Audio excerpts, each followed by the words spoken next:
Marcus Rashford, man. It's time. It is officially time. He is transferred to Aston Villa. There were a lot of rumors of him initially possibly going to AC Milan. Barca also had interest, but we all know they don't got money. And here he has now ended up at Aston Villa after a call of Unai Emery. And he's going to be playing Champions League football. So he's got that above us United fans.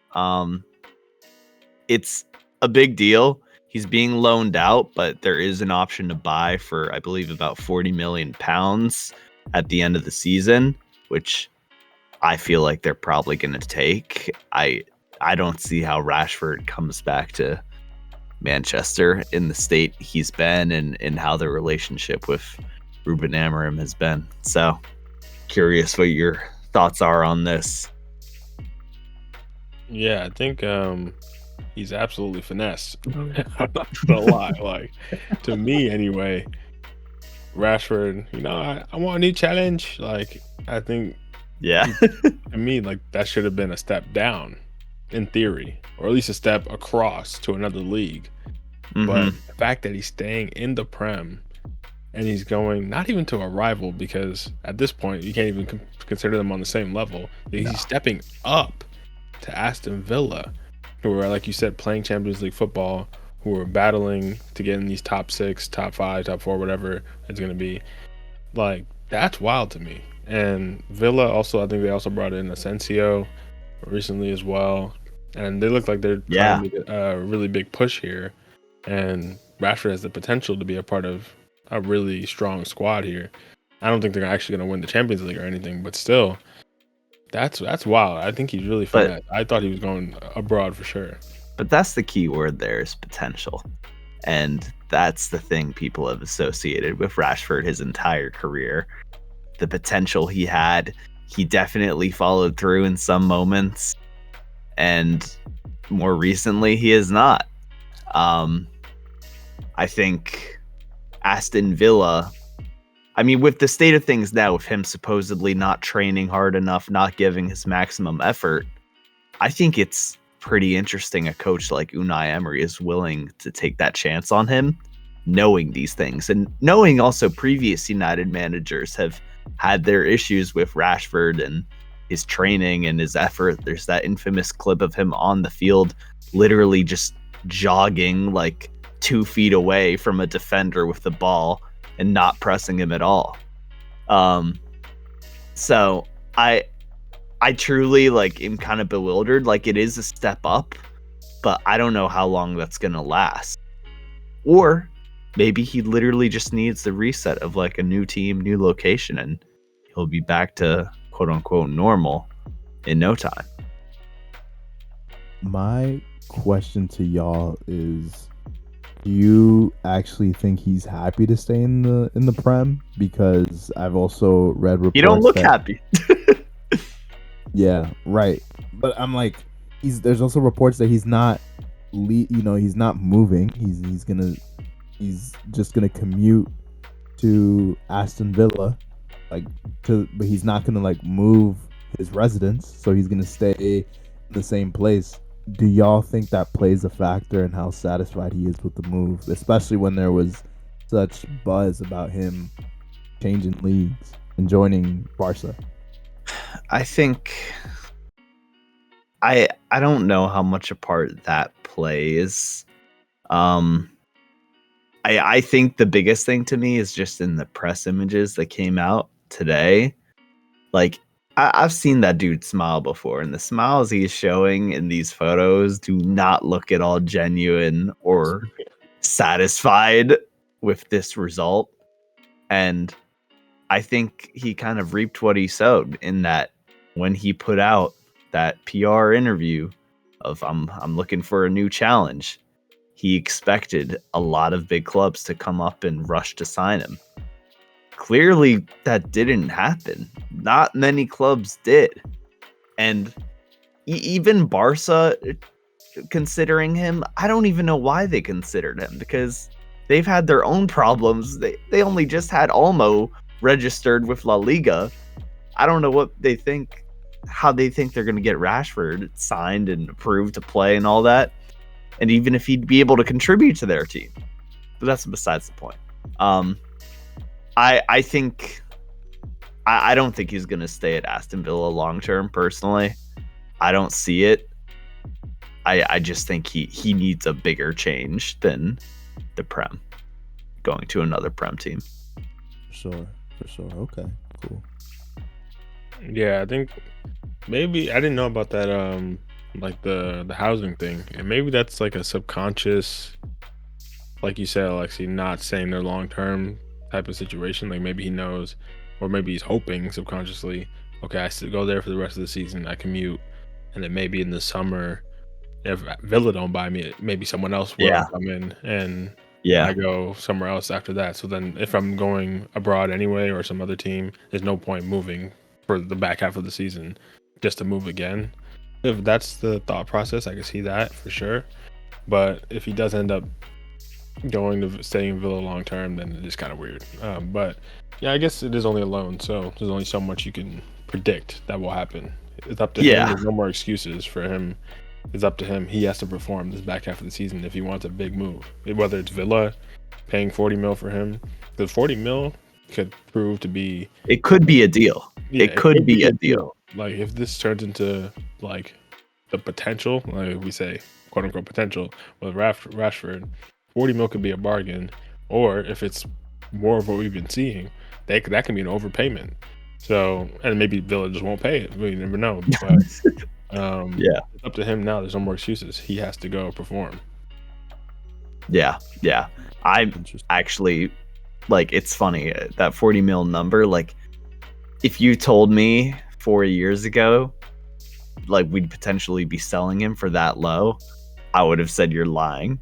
I also would have thought you're lying if you said we're in damn near 15th or whatever we're in right now in the table. but it's just the fall off is crazy. It's sad. I don't hold anything personally against him. Like, I wish him the best, but it's sad because, you know, he's also a player I think a lot of Man U fans grew up with. I know he's someone I grew up with. He's close to our age. He's 27, but I remember first watching him play as like a fresh academy player, popping off, doing his thing, and he's always been a consistent part of the team. And with him going, now it really is like an entirely different team, pretty much, than what I grew up watching when I really started following the game. So it's sad, it's emotional, and then it doesn't help that in the same day Anthony, in his debut for Real Betis, gets MVP from La Liga for his game. So Man U's just in the gutter right now, all around. Our players going to other clubs, succeeding potentially. It's tough.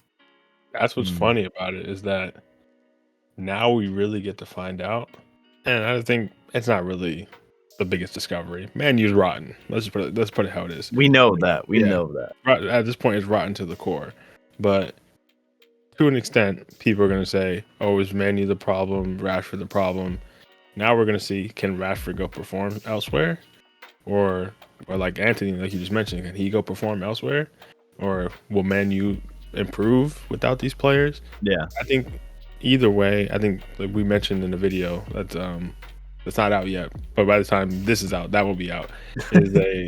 Talking about this is like a mutual win-win for United, Rashford, in terms of he needs to be somewhere else and they need to get rid of him. So at the end of the day, this is the reset we need. They need this reset. It's the end of an era in its own way, and like you said, Rashford's kind of the last of that generation of United. So it really is an end of an era in its own way, but hopefully for you guys, not for me, because it's like down with United all the way, but hopefully for you guys, this is the beginning, the true beginning of the Amarim era, and he's getting out some of these players he doesn't want. Obviously, to be fair to him, the real true beginning should be after the summer when he gets his transfers in, and he has a preseason, and then we judge him from there. But this is him really starting to show his influence on the club, and hopefully for you guys, that means only up in the future. Yeah, I mean, at this point, it has to be. I fully back Amorim and trust his vision. But it's just so sad seeing the state of the team right now and the bits and pieces that are there. And I will give credit today. United lost to Crystal Palace 2-0 at home, but you see the potential in the system and how the players are playing generally across the defense and the midfield. It's that final third where Rashford play and where we still have Højlund and Xerxes, where there is just there's no potential. Lights out when a new coach comes in and you have two young, somewhat expensive. Well, Højlund's very expensive, but even Xerxes to an extent was expensive strikers. Over 100 mil. Over 100 mil at least. And we're like, okay, new coach comes in. You guys both, this is your audition period. Go show me that at least one of you can lead the line for me. And today, in the loss to Crystal Palace, he started Kobe Mainu. Yeah. 9. That's crazy. Like, that's how you know. And you know what, though? I was happier with that performance, with him up top. Potential with that. There's honestly more potential. There was more potential with that than with either of those two up top. Part of that is due to poor service, I will say. But the other side of it is they're all they can do is hold up play and slow down the ball, but not in a good way. Like, you never feel safe, like, oh yeah, he's holding it off for the perfect pass where they're going to score from this. Like, you feel like he's fighting for his life to hold on to a ball that's just going to roll out for a throw-in. Like, you never feel like anything is coming from that. And, I mean, look, I don't want to speak too soon, but Viktor Gyökeres, man, you know, a lot of experience under Amorim, popping off at Sporting. That might be the summer transfer we need to really kickstart a new era for United. If you guys get Viktor Gyökeres, then fair play, bro. Fair play. But then at the same time, you're going to have to sell either or maybe even both of Højlund and Xerxes. They can both go if we get him. Yeah, they can both go. Because no one should be buying Højlund for more than $5, bro. That dude. And I hate saying this because Højlund, he was my guy in FIFA 22 career mode. But like, it's tough, man. It's tough out here. Or FIFA 23, whatever it was. It's tough out here. And the loss on that transfer is going to be crazy. So United are not in the best financial situation. I don't know what Gyökeres is looking like on the market, but yeah, definitely a lot. And I want to point this out to you when I mentioned Antony. Like, with these players, with these Højlunds and Antony, I think they've actually generally improved under the recent period with Amorim, but it's the fact we paid so much for them, and the club's leadership and teams decided those were good prices to pay. To Nog, maybe other individuals at the club. I'm not going to pin the blame, but I think it's more an issue of just poor negotiating and decision making at those levels of paying those prices. I know for many years, many transfer windows, there's certainly been a United tax for some players where you hear a rumor of them going to one club and then United's brought in and the price goes up 20 mil. So it's a real thing. I don't think, though, the current leadership right now is going to have any tolerance for that, and I pray they don't, because I'm willing to take chances with these players, but it's not sustainable to do it when you're paying like 70 mil, 80 mil for them from Atalanta and not popping off in a way you would expect. Like, why are we doing that? Yeah, I heard this on a podcast I was listening to the other day, and it's so true that, like, United and Chelsea, to be fair, like, buy players that aren't ready or like aren't on that level yet. They're like potential players, and then they're mad that they're not on that level. But they buy them for the money, like they're already on that level. It's like it's just a level crazy Sancho. loop. Yeah. Oh my god. But this guy, it's a crazy loop of insanity where it's like you're paying top level money for someone that you're hoping will be top level in a few years, and then you're mad like, why is he not top level right now? So like, Yeah. and then you're probably going to sell him for less than you paid him for, and then he's going to go become top level at some other club. So it's just like I will say we've seen some change at United though. There have been a lot more signings recently of academy players, U18 players who are looking like they could be good for the team in a year or two.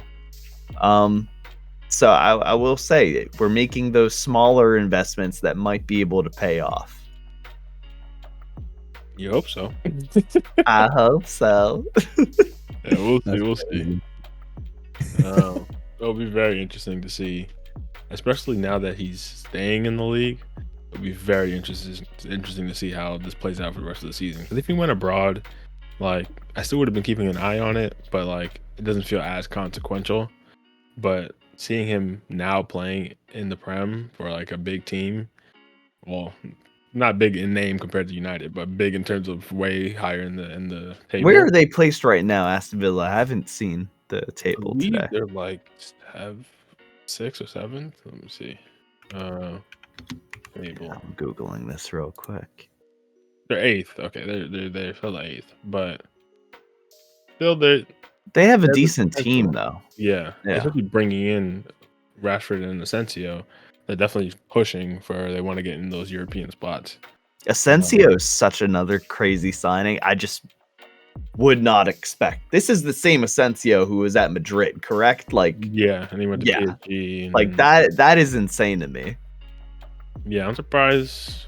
I'm curious. I guess he is Spanish, or maybe there's like a link with Emery. Maybe he knows him and knows what he wants to get out of him. But I wouldn't have seen that one coming. So I'm very interested to see how he utilizes both Rashford and Asensio. Rashford, I get it a little more because they used to have Diaby, who went to the Saudi league, and now they're kind of maybe they want another attacking threat because they also lost John Duran. So yeah, I can see where Rashford fits in a little more, but it'll be interesting to see how Asensio fits into that as well. Yeah, we'll see who's more effective. For sure. But I don't have any more crazy thoughts on that. This is something we definitely will revisit though, because this season is already crazy. Watch this dude score a hat trick first game with them. Like, oh my god. If that happens, dude, I don't know what to say anymore. Yeah, the main. I'll buy a City jersey. I don't know. Like, if you score the hat trick, you buy a City jersey. Yeah. Okay, you stamp that. Viewers, stamp that. I'm stamping that. Eric, you stamp that. If Marcus Rashford scores a hat trick for Villa, Alexi will buy a Man City jersey and stamp that. I don't know when does that have to be by the end of the season or what? You know what? Sure, but I meant his first game, but first game. Oh, okay. I meant first game. Okay, well, I don't believe he's going to be scoring a hattie, so I'm willing to say the whole season because I don't believe. Okay, rest of the season, stamp it. Now we got that to look forward to as well. I don't know. I was just gonna say, if it happens, can you put it on your TikTok, just like no context, on one of your videos? No context, you're just wearing it. Yeah, you're just wearing it. Jesus. Sure, why not? Yeah. Well, now we get something to look forward to. Hopefully, Rashford scores a hat trick, and hopefully, I don't know when. I don't know if they played both of their legs. Well, they're both home and away this season yet, but I'm very. Aston Villa, Man U. Yeah. Yeah, I was thinking that. They played both already or no? I don't think so. I can't find the second game on the schedule, but we will be looking forward to that second game, whenever that is. Whenever that is, that'll be something. That'll be wild. So he's definitely going to be out for vengeance on that one. I'm sure of it. So we'll definitely do a match reaction whenever that happens.